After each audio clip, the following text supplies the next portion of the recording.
कितना नंबर होगा? 9 का 8 नंबर होगा। 8 नंबर, 8 नंबर में यदि तुम पूछ रहे हो तो बेकार पूछ रहे हो।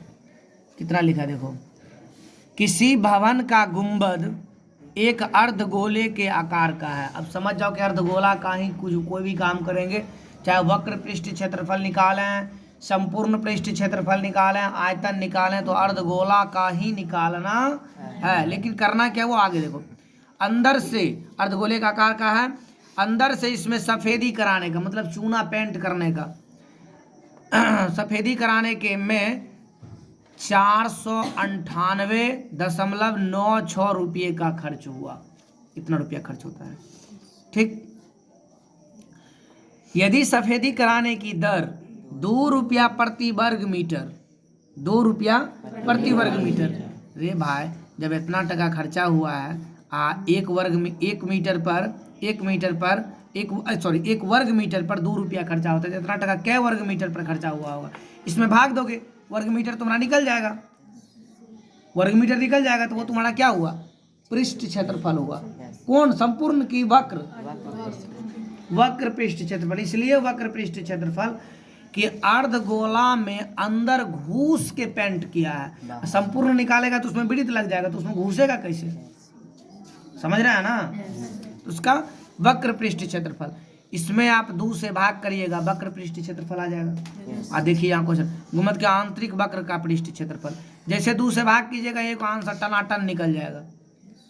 अरे सर जी, अगर तुम्हारा आंतरिक वक्र पृष्ठ क्षेत्रफल निकल गया तो अर्धगोले का वक्र पृष्ठ क्षेत्रफल बराबर क्या सूत्र होता है?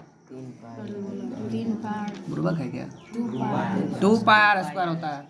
क्या होता है? 2 पाई आर स्क्वायर। और संपूर्ण पृष्ठ क्षेत्रफल 3 पाई आर स्क्वायर, और गोले का संपूर्ण पृष्ठ क्षेत्रफल 4 पाई आर स्क्वायर। सीधा तो है। अर्धगोला का वक्र 2 पाई आर स्क्वायर।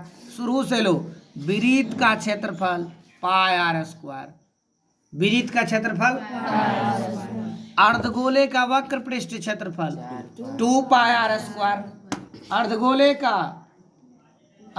का हाँ 2 पाई आर स्क्वायर, अर्धगोले का संपूर्ण पृष्ठ क्षेत्रफल 3 पाई आर स्क्वायर, और गोले का संपूर्ण पृष्ठ क्षेत्रफल 4 पाई आर स्क्वायर। सीधा तो है। 1 पाई आर स्क्वायर वृत्त का क्षेत्रफल, 2 पाई आर स्क्वायर अर्धगोले का वक्र पृष्ठ क्षेत्रफल, 3 पाई आर स्क्वायर अर्धगोले का संपूर्ण पृष्ठ क्षेत्रफल, और 4 पाई आर स्क्वायर गोले का संपूर्ण पृष्ठ क्षेत्रफल।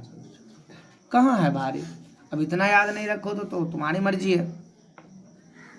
चलो, अगर तुमको वक्र पृष्ठ क्षेत्रफल का मान दिया है, क्षेत्रफल कितना निकला वो दिया है, तो क्या उससे आप आर नहीं ज्ञात कर सकते हैं?